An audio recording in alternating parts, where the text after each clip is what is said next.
So so initially zebra was a sole runner because ఆ టైంకి only mechanic Rocky తప్ప ఇంకొక సినిమా అనౌన్స్ చేయలేదు. బట్ ఇప్పుడు వచ్చేటప్పటికి దేవకినందన వాసుదేవ, రోటీ కపడా రమాన్స్ ఇలాంటి ఒక 5-6 మూవీస్ వచ్చేసాయి రేస్లోకి.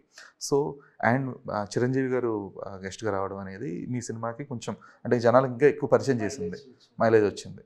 సో మీరు ఎంత ఎక్సైటెడ్ ఉన్నారు, అట్ ద సేమ్ టైం ఎంత టెన్స్డ్ ఉన్నారు ఈ రిలీజ్కి? అంటే హార్డ్లీ 2 days ఉంది, 3 days ఉంది రిలీజ్కి.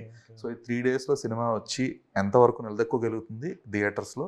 ద సేమ్ టైం మీకు ఒక డైరెక్టర్గా ఎలాంటి ఇమేజ్ తీసుకొస్తుంది మూవీ అని మీరు అనుకుంటున్నారు? ఇది అందరూ మూవీ బాగా ఆడాలి అని అనుకుంటే వస్తున్నారు, అది డెఫినెట్గా.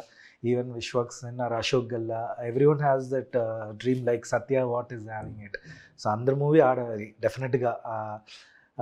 మాకు చిరుగారు వచ్చినది సీరియస్గా మైలేజ్ వచ్చింది, ఆరా స్ప్రెడ్ అయింది, అందరికీ తెలిసింది ఒక జీబ్రా అని ఒక మూవీ ఉంది అని.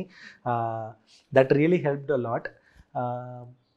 కానీ ఇప్పుడు మా అన్ని మూవీ ఎనీవేస్ 22nd వచ్చినప్పుడు డెఫినెట్గా ఆడియన్స్ చూస్తారు, అది అన్ని మూవీ చూస్తారు ఖచ్చితంగా. విశ్వక్ సేన్ మూవీ చూస్తారు, mechanic Rocky, Ashok Galla movie చూస్తారు, అన్ని. ఏది బికాస్ కంటెంటే, end of the day content. Even Zebra నచ్చలేకపోతే కూడా వాళ్ళు వదిలేస్తారు, అంతే సింపుల్. వాళ్ళకి కంటెంటే కావాలి. We believe that we are just coming based on the content. Believe that అది ఖచ్చితంగా ఒక థియేటర్ ఎక్స్పీరియన్స్ ఇస్తుంది. మీరు నవ్వుతారు, యాక్షన్ని ఎంజాయ్ చేస్తారు, ఆ క్యారెక్టర్ ఇలా చేసినప్పుడు ఇలా చెయ్యాలి కరెక్టే అని ఒప్పుకుంటారు, ఆ కనెక్టివిటీ వస్తుంది. అది ఆ నమ్మకంతో 22nd రాబోతున్నాము. So we believe that it will work out definitely. ఆ కాన్ఫిడెన్స్లోనే ఉన్నాము. మిగతా ఉన్న మూవీస్ కూడా బాగానే ఆడాలి ఖచ్చితంగా.